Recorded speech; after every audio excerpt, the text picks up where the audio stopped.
The Knights Templar, a medieval Christian military order, have captured the imagination of historians and the public alike due to their unique blend of martial prowess and financial acumen. Established in the early 12th century, the Templars not only played a crucial role in the Crusades but also emerged as one of the most influential financial institutions of medieval Europe. Their financial dealings, particularly their relationships with European monarchs, are a key aspect of their history. Origins and early financial endeavors. The Knights Templar were founded in 1119 by a group of 9 French knights led by Hugues de Payens. Initially, their primary mission was to protect Christian pilgrims traveling to the Holy Land. However, their role rapidly expanded due to the support of influential figures such as Bernard of Clairvaux, who advocated for the order and helped secure papal endorsement. The Templars soon received numerous donations of land, money, and other resources, laying the groundwork for their financial empire. From the outset, the Templars adopted a unique organizational structure that facilitated their financial operations. They established a network of preceptories, regional administrative centers, across Europe and the Holy Land. These preceptories not only served as recruitment and training centers but also as hubs for managing the order's vast estates and financial transactions.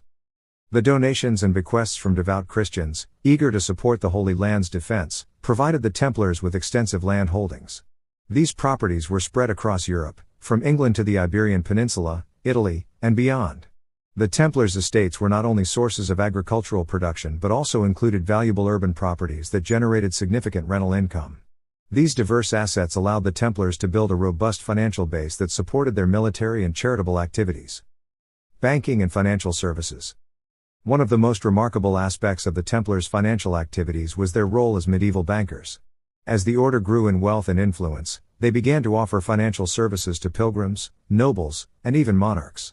One of their most notable innovations was the introduction of a rudimentary form of banking, which included letters of credit.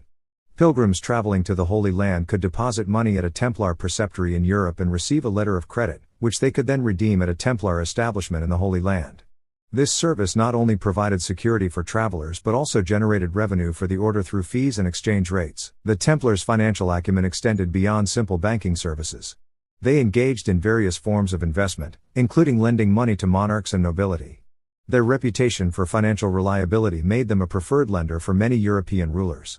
These loans were often secured with significant collateral, including land and castles, which further increased the order's wealth and influence. The Templars also developed sophisticated methods for managing and transferring funds across great distances. Their network of preceptories allowed them to facilitate international transactions, which were crucial in an era when physical transportation of money was fraught with risk. By acting as intermediaries and guarantors of financial exchanges, the Templars played a vital role in the economic life of medieval Europe. Relationship with European monarchs. The Templars' financial activities inevitably brought them into close contact with the highest echelons of European society, including monarchs. These relationships were often mutually beneficial but could also be fraught with tension and conflict. England. In England, the Templars established a strong presence early on, with their headquarters at the Temple Church in London. They enjoyed the favor of several English monarchs, including Henry II, who granted them various privileges and exemptions. The Templars served as royal financiers and advisors, providing loans and managing financial transactions for the crown. However, their relationship with the English monarchy was not without its challenges. King John, for example, clashed with the Templars during his reign, partly due to his precarious financial situation and reliance on their loans. The Templars' involvement in English financial affairs extended beyond mere lending. They were instrumental in the collection and management of royal revenues, acting as custodians of the exchequer at times. Their London headquarters became a vital financial hub, where they managed the treasury and facilitated significant transactions, including the payment of ransoms and the financing of military campaigns. France. The relationship between the Templars and the French monarchy was perhaps the most complex and ultimately the most consequential for the order. The Templars were initially well regarded in France, and they played a crucial role in financing and supporting the Crusades. They enjoyed the patronage of several French kings and held extensive lands and properties across the country. However, their immense wealth and autonomy eventually drew the ire of King Philip IV, Philip the Fair. By the early 14th century, Philip IV was deeply indebted to the Templars due to his wars and lavish spending. Facing a financial crisis, Philip saw an opportunity to eliminate his debts and seize the Templars' wealth. In 1307, he orchestrated a dramatic crackdown on the order, arresting many Templars on charges of heresy, blasphemy, and other crimes.